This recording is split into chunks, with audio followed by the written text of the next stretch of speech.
Hey there, how there, ho there, it's Joe Cutter Diamond welcoming you to a very special Cutter New Year's Day video. And as per usual, it is January 1st, so that means we got to go through the major sports steps in the previous year. I've done a 2020 video, 21, 22, 23, 24, and now we got to go to 2025. And this was one of the biggest blows in sports history for people losing their lives and all that. Legendary wrestlers, legendary baseball players and hockey players and basketball players. Oh my. But anyway, everyone's list will be subjective, and that's fine by me. Like, I don't care. But this is what I think of. I'll try to give you a quick snippet of each person. Well, there's 30 of them. I'm, tr- I'm trying not to get over analytical as I'm prone to do. Here we go.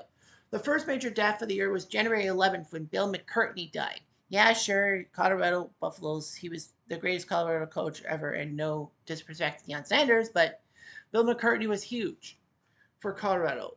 They had a few great seasons. They almost won the national championship game in 1989, but then they won it in 1990, thanks to that failed play. Like Rocket Ishmael did get the touchdown, but they called it on a questionable holding call, which ruined Notre Dame and gave Colorado the 1990 football championship, in which that season was not supposed to be their championship year because of the fact that, they had a freaking tie and then they were supposed to lose to Missouri, but that fifth down game. Bill McCartney's daughter actually was impregnated by Colorado quarterback Sal Annuzzi, who actually died of leukemia, all that. But nevertheless, yeah, and he did the Promise Keepers. Anyway, second was January 16th when the Milwaukee Brewers lost a legend. His name was Bob Uecker. Everyone should know about Bob Uecker. I mean, old school fans will remember his commentary on a lot of things, even like the 90s and 2000s for NBC. But yeah, Bob Uecker was the man for the Milwaukee in the Milwaukee booth from 1971 to 2025. 2024, excuse me. He was in the booth 53 years. Like the dude almost was with Milwaukee from the start when they went to Milwaukee from Seattle. Missed by one season. That's kind of like Rick Jeanneret. But yeah, Bob Uecker was in Milwaukee's radio booth for 53 years. That's way more years than I've been alive. But yeah, Bob Uecker did it. I mean, a lot of people will also remember him. Well, diehard baseball fans know him as a very light hitting catcher who did win the World Series for the 1964 St. Louis Cardinals, backing up Tim McCarver, who died a few years before him. And then, Mr. Belvedere, he was in that one. He was in Major League, just a bit outside. So yeah, he was an icon. Then the next day, Scotland lost a great soccer player by the name of Dennis Law. Of course, not many people will know about soccer or football, but anywho, Dennis Law was big. I mean, Scotland needed a goal scoring genius because Scotland was okay in the 60s and 70s, but they just couldn't do well in the World Cup stage. Dennis Law will always be remembered for being part of the Holy Trinity, the Divine Trilogy of Man U players, the Holy Trinity of them with George Best and Bobby Charlton, who both have been dead for a little bit. But yeah, Dennis Law was there. One of the worst moments for Dennis Law was that he went from Man U to Manchester City on a free transfer and scored the winning goal to knock Manchester United to the second division for the 1974-75 season. Fortunately, though, Man U got up to the first division and have been there since. February 20th, Mike Lang, not to be mistaken with my buddy Bill Lang, died. He was a play-by-play icon and all that for the Pittsburgh Penguins. Scratch my back with a hacksaw. Get into the fast lane, grandma. The bingo game is being called, or something like that. And then, of course, Elvis has left the building. He was Penguins royalty on the radio and on TV with a lot of calls and all that. He was pretty unabashed, but yeah, he was pretty good. Then March 12th, Junior Bridgman passed away. He played for the University of Louisville. He played for the Milwaukee Bucks for many years in the 80s. But what will always be his upturn is the fact that he was an entrepreneur. He invested in many fast food restaurants in the Louisville area, and he's a Louisville icon, just like Muhammad Ali or Cassius Clay, if you want. Then March 21st, a massive shock in the boxing world as George Foreman went down. George Foreman was a great boxer. He was kind of a thug, if you like, who actually idolized Sonny Liston, who was a gigantic thug, especially with being with the mafia. But nevertheless, George Foreman was a great player, a great boxer, and he was ferocious. He took down Joe Frazier, knocked him down 6 times in that fight in Jamaica. The down goes Frazier, down goes Frazier. Then Foreman would face Muhammad Ali in the Rumble in the Jungle in Congo, or Zaire as it's now, well, Zaire, it's now known as Congo, in 1974, which is ironically the same year as that country going to the World Cup. But anywho, he fought Ali, and then Ali used the rope a dope and then knocked him out in the 8th round. Foreman did have a few fights, and then he said he was exhausted after a fight with Puerto Rico, and then he thought he saw God.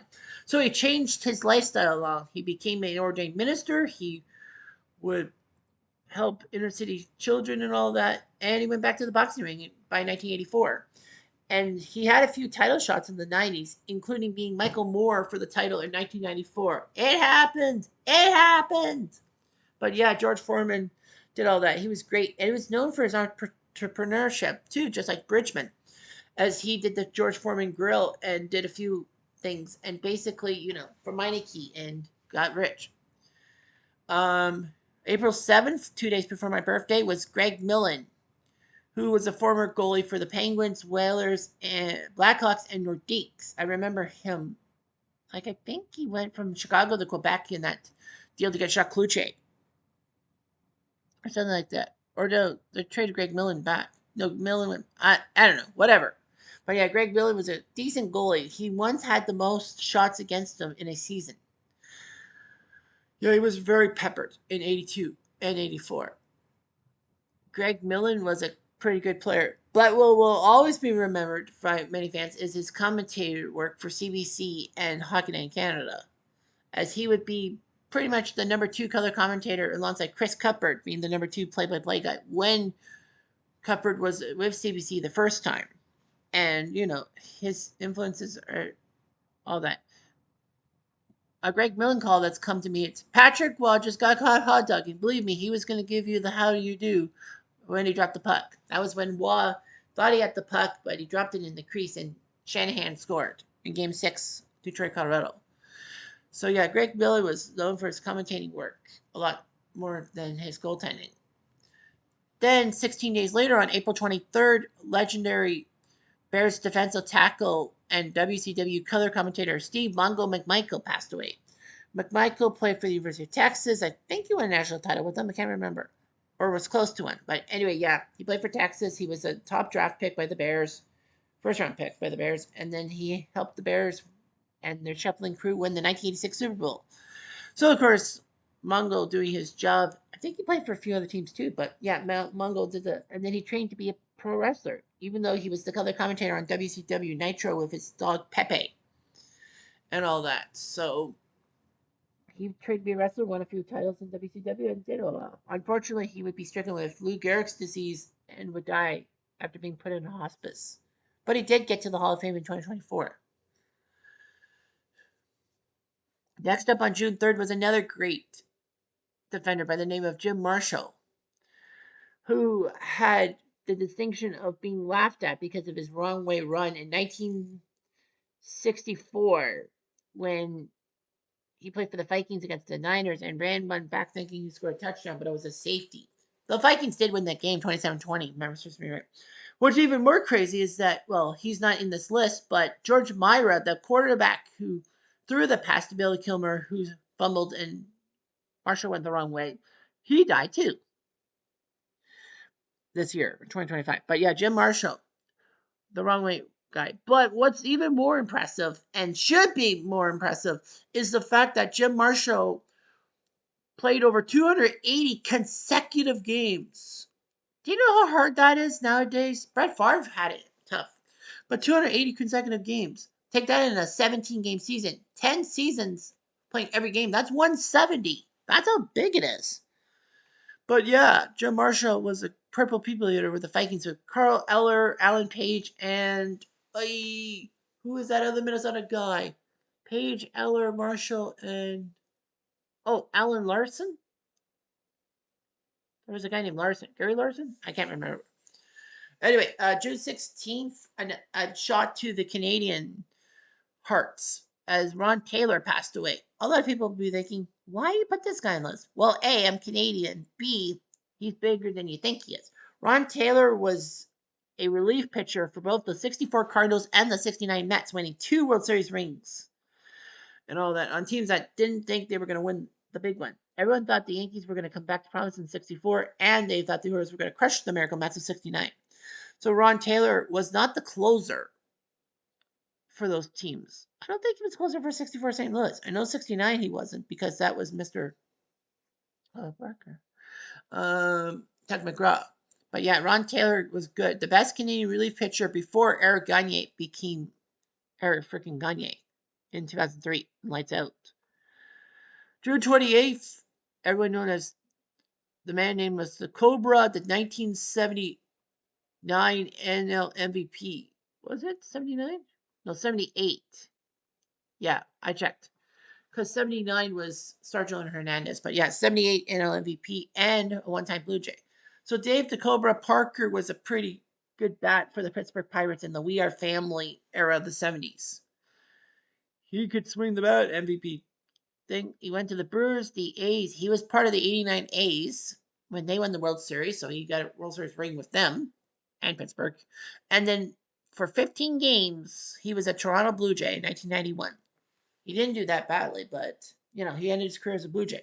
What's even worse was that when Parker died, that was 1 month to the day before he was going to be in the Hall of Fame. They elected him. They elected him to the Hall of Fame, and then he couldn't attend the ceremony. And then Canada Day, there was a death in hockey by the name of Alex Delvecchio. He was an underrated Detroit Red Wing icon in the 50s and 60s. He played for the Red Wings from 1952 to 1973. All with one franchise. Can you imagine 20 years with the same franchise? I know Crosby and Ovi have, but still. He won 3 cups for the Red Wings in the 50s, 52, 54, 55, and that was the last till 97 for that franchise. He was part of the production line with Sid Abel and Gordie Howe. So yeah, Delvecchio was very underrated as a Red Wing. His number 10 is in the rafters forever in Detroit.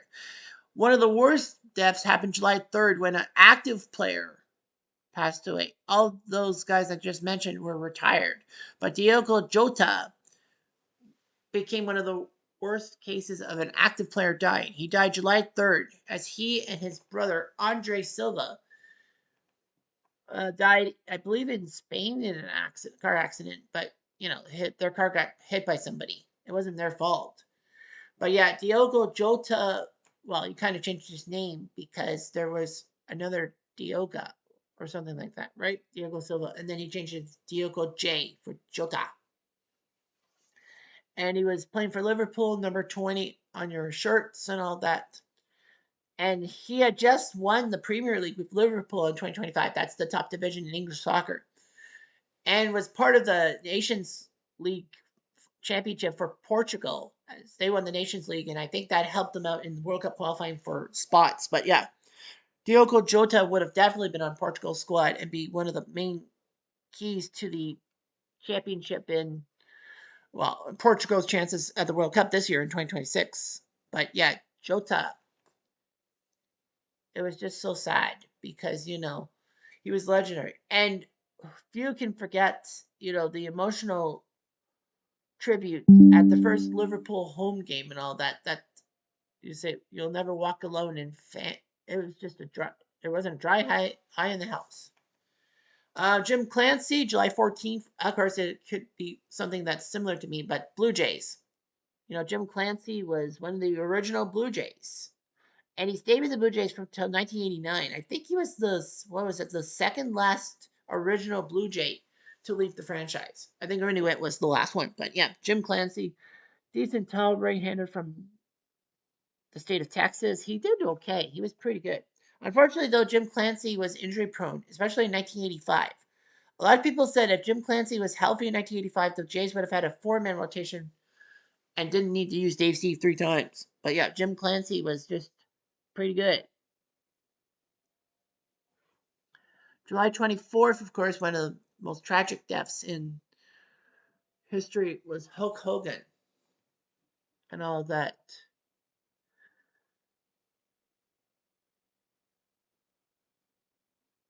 Why did I say now? Huh.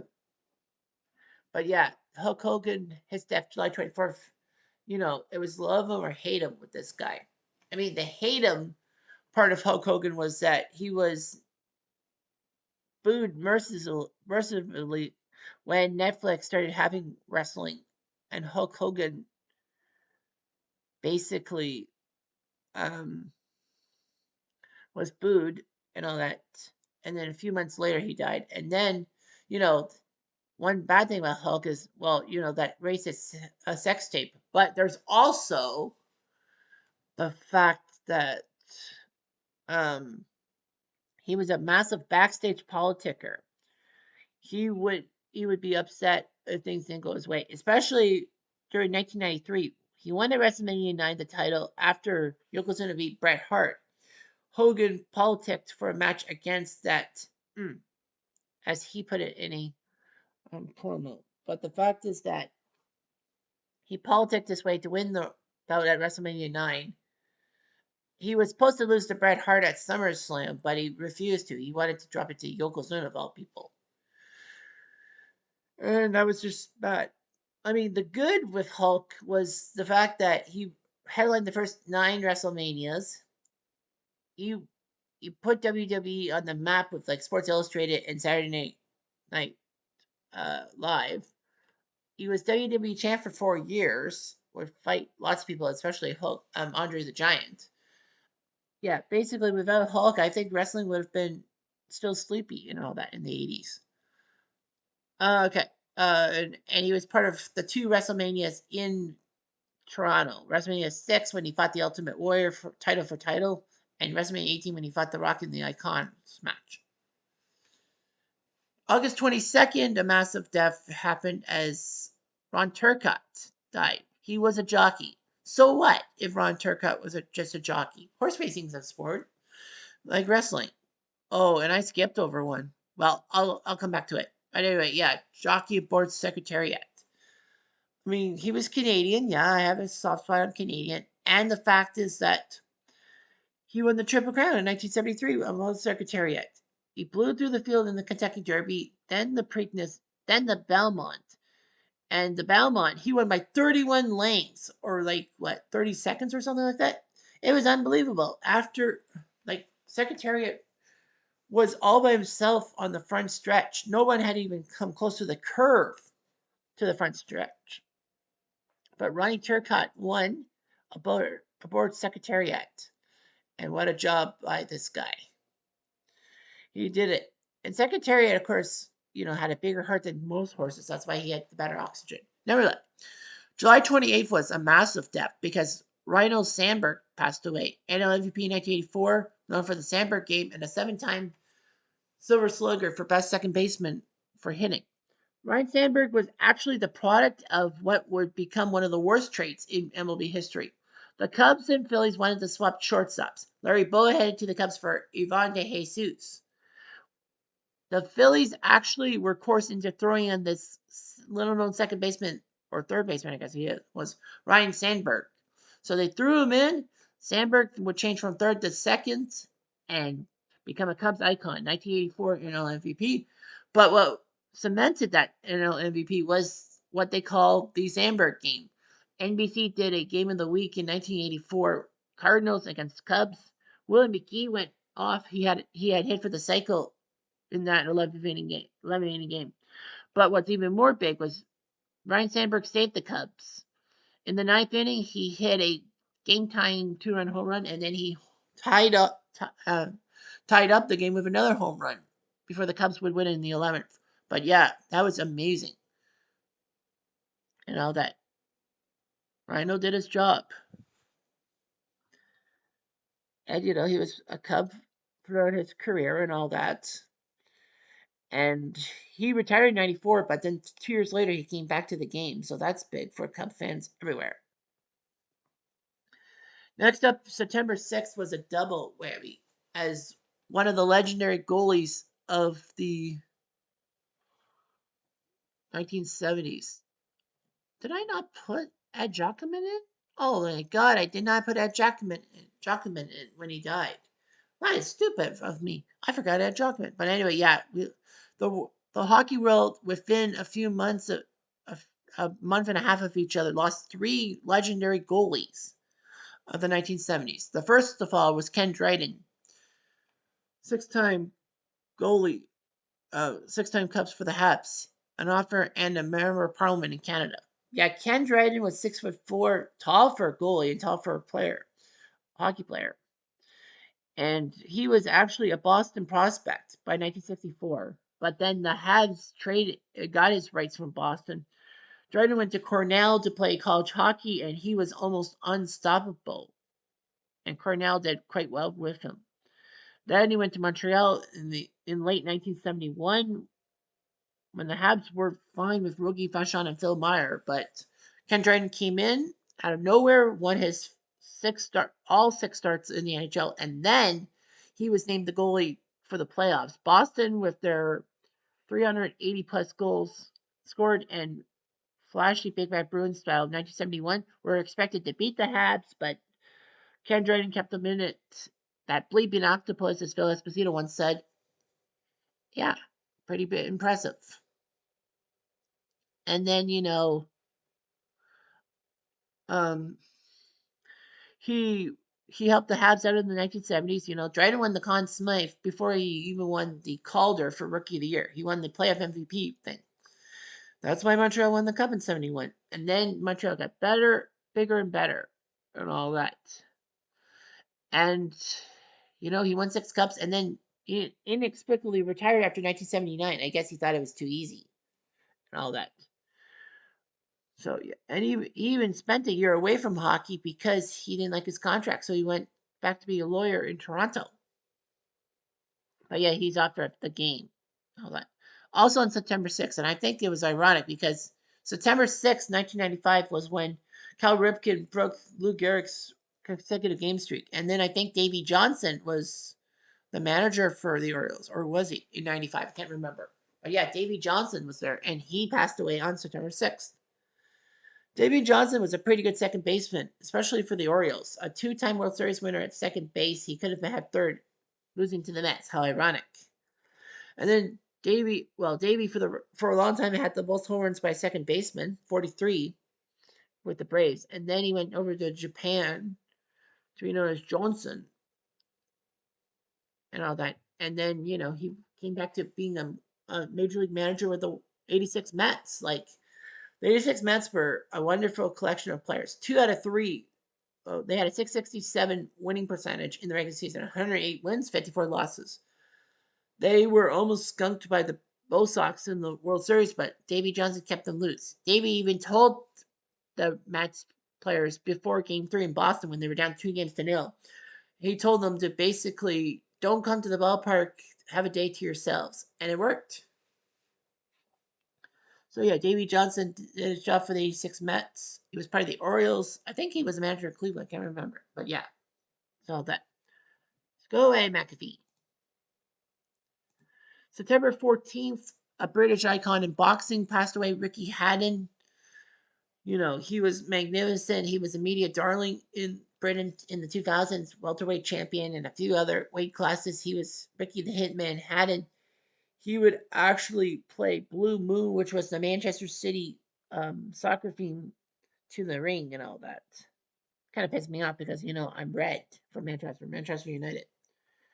But the fact of the matter is that, Ricky Haddon was just a good boxer and all that. September 21st, the second 70s goalie domino fell, and that was Bernie Perrant, iconic goalie of the Flyers, that had 2 Cups / Conn Smythes. Bernie Perrant did not start life as a Philadelphia Flyer. He was a Boston prospect, and then then Philly picked him up in the expansion draft in 1967 to be their goalie and all that. Had a few good years for the Phillies, with the Flyers, and then the Flyers didn't want him, so they traded him to the Leafs in 1971 for I think a first round pick. But yeah, the Leafs used Bernie Perrant and Jacques Plante as a goalie tandem. Can you believe it? Perrant and Plante, a goalie tandem with the Leafs? It happened. So yeah, Bernie Perrant, it was Famously, in 1971, his mask was thrown by Vic Hatfield into the MSG stands during a scrimmage game two of that series. Bertie Perrant was a pretty good goalie and all that.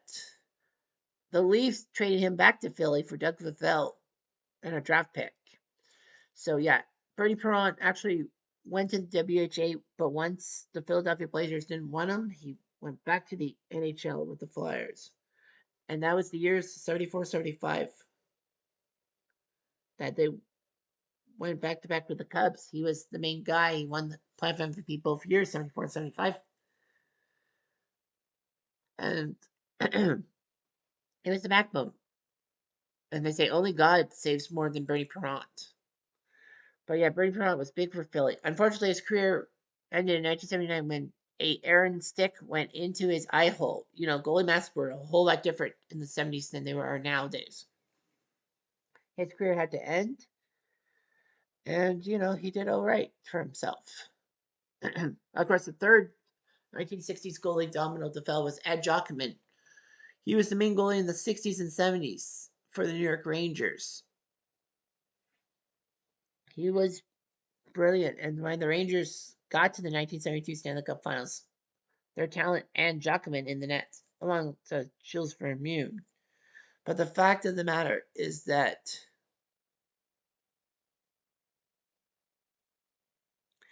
it was just terrible and all that.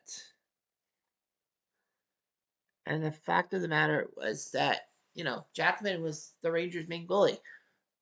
He was struggling. They put him on waivers in 1975. The Red Wings claimed him, and ironically, the next game was the Red Wings versus the Rangers. The fans booed the Rangers but cheered for Eddie Jackman, and he got the win, proving that he didn't miss a step. All right, so October 9th, a massive death in the college basketball world. His sister Jean died.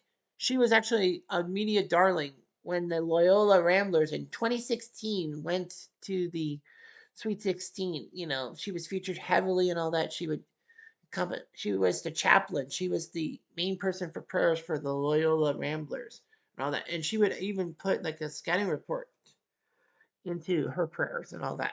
She lived to be 106 years old. Can you believe it? 106 years old. That's just unfreaking believable. But yeah, 106 years old. She lived to be, yeah. She had prominence in the 2016 March Madness, and then, you know, everyone loved her. Can't agree with that. October 13th, Sandy Elmore Sr. died. Everyone should know about Sandy Elmore Jr. And then, of course, his other son, Roberto. Sandy Sr. wasn't a bad player. He was a decent player for the Angels, the Yankees, and a few other teams, and all that. Unfortunately, he will be remembered for being the father of a future Cleveland star catcher and a Toronto Blue Jays second baseman turned Oriole who spat at John Hirschbach in a game with the Orioles being in Toronto. So yeah, so Sandy Alomar Sr. is there in the whole vein of things. And then October 17th, George Atkinson died. He was a pretty good defensive back with the Oakland backfield of Skip Thomas, Jack Tatum, and a few other players. Oh yeah, old man Willie Brown. But yeah, Atkinson was huge. Atkinson would actually have kind of a second life on the media because when you watch a lot of the old NFL Network top tens, like the old school ones, involving a lot of stuff from the 70s, George Atkinson would be there. Atkinson would be whining, complaining about the weather game in 1975 in which Pittsburgh had an ice storm and the tarp broke, and allegedly it was supposed to slow down the Oakland receivers. Atkinson also talked about the Immaculate Reception as the Immaculate Deception and a few other things. So, yeah, if you know the NFL top 10 stuff, he's prominently on there. The final six deaths Bob Trumpy, November 2nd. He was a great player for the Bengals, one of their best known receivers ever. Well, he was a tight end. I don't think there are too many Cincy tight ends that would hit Bob Trumpy in the fields. But yeah, Trumpy did that. And then he would find life later on in the 1980s as an NFL and color and college football color commentator when NBC would do the programs like NBC would do like the Orange Bowl. He was there as the color commentator to Don Criqui. And when they did the NFL, he would be there as well in a small capacity. Trumpy actually was the main color commentator at Super Bowl 27 in 1993 with Dick Enberg. When, Trumpy made that exclamation when Leon Lett made that fumble. And it's Leon Lett. No. No, sorry. That was when the Ice Bowl game between the Cowboys and Dolphins in '93. Trumpy would make some stuff about that, and someone catches the ball. It's Leon Lett. No, that would be the famous call for Bob Trumpy in a sense. And then November 6th, another legend of the '80s passed away. Linebacker Woody Lowe or Woodrow Lowe. Tongue twister. Woody Lowe was a great player for the Chargers defense in the 1980s. Everyone knows about the offensive productions of San Diego in the 1980s, but the defense did decently too. Woody Lowe was one of them, as he would help the Chargers out as much as he can and all that. So yeah, he was a Chargers icon. I had to give Charger fans, especially Nick Rice, props. November 9th, Laney Wilkins passed away. Great basketball player. The only player to be part of the top 50 players and the top 50 coaches in NBA history. Well, top 75 players, top 10 coaches of all time. No one was on both lists. Not even Bill Russell. Anyway, Lenny Wilkins was a pretty good player. I would say I think he went to St. Louis University. No, he went to Providence. And then he was brought up with the Hawks and a few other teams. And he was known for being a prolific passer and scorer. He even helped Seattle out in the early days of being a franchise. And Wilkins was actually the head coach when the Sonics won the 1979 NBA championship, which was huge. Wilkins would go on to coach Atlanta and Cleveland with distinction and all that. But for me, the biggest moment was when Lenny Wilkins became head coach of the Toronto Raptors in, I think, believe 2001. Or was it 2000? No, sorry, it was 2000 when he became the head coach. And they helped the Raptors win their first playoff series in history, which for 15 years was their only one. Lenny was a great father figure, if you will, for the Raptors. But yeah, he has the most wins and the most losses in NBA history. But yeah, he's an icon. And then the same day, November 9th, was when Paul Tagliabue passed away. Tagliabue was, I believe, the fourth commissioner in NFL history or something like that in the modern game. Because in 1960, P. Rosell was the commissioner till 1989. They had to find a replacement for him, and they found a replacement. His name is Paul Tagliabue. Paul Tagliabue was a pretty good commissioner. He's the commissioner for why we are at 32 teams in the first place. It was what was it, a 2018? Yeah, it was a 2018 jaunt. And then Tagliabue in 1993 wanted to expand to 30 teams. So he did. And many cities, well, St. Louis wanted a team, Memphis wanted a team, Baltimore wanted a team, but it went to Carolina and Jacksonville. Who got the teams in 95? Yeah, it's funny because the second year of that franchise, for both Carolina and Jacksonville, they got to their conference championship games and all that. And then Tagliabue would be commissioner when the Ravens would be picked up. When Cleveland moved to Baltimore to become the Ravens, he basically told the city of Baltimore, you can have the franchise, but your record, but the Browns' records and history stays in Cleveland, essentially making the Ravens a expansion team. He even brought Cleveland back to football in 1999 when Cleveland said they would build a brand new stadium on the site of Cleveland Municipal. So that's what happened and all that. So yeah, he was a pretty good commissioner when he had to be, and now he in the era of Roger Goodell. Black. Okay, second last one, Kenny Easley, November 15th, great defensive back for the Seattle Seahawks in the 70s and 80s. Seattle was just coming into their own, and then by 1983, they were decent enough to make the AFC title game. They had a great defense. They went to Miami and upset the Dolphins and Dan Marino, I believe, right? Yeah, it was Marino's season. But the fact of the matter was that Kenny Easley was huge. His number 45 hasn't really been used by the Seahawks as much. He had a falling out with Seattle when to get reliefs, but it took a while. Anyway, Colleen Jones is the last death we're talking about, November 25th. So Colleen Jones was a pretty good curler, winning what, six uh, Canadian championships and all that as a skip. She was pretty good at all that. She was a legend in the 80s, and then in the late 90s, she was a legend too. In between, she actually was the main weather person for CBC Morning News and all that. And that would be kind of shocking that she would balance her morning weather job with curling and all that for Nova Scotia and for Canada at the World Championships and all that. I think she won a few of them. But yeah, Colleen Jones was just big and got curling into the spirit of things. So those are 30 legendary deaths in sports history. So, it's akin to 2020 with 30 legendary people dying. But of course, as I said, it's up to your interpretation. If you don't like some of these players, fine. If you think there's other sports legends that died that I didn't cover, then it's all on you. It's all in the mind. That's what I'm saying. Anyway, I'm Jeff Diamond. I do.